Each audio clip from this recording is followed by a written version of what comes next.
This man stood here for 47 minutes. Nobody in the house woke up.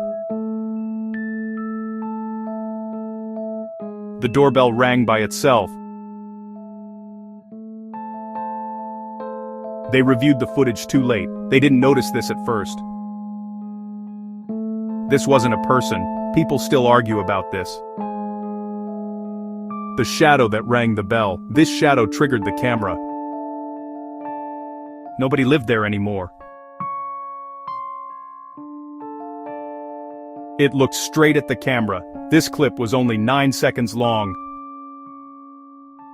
Frame by frame. Last ring before midnight. This was the final alert.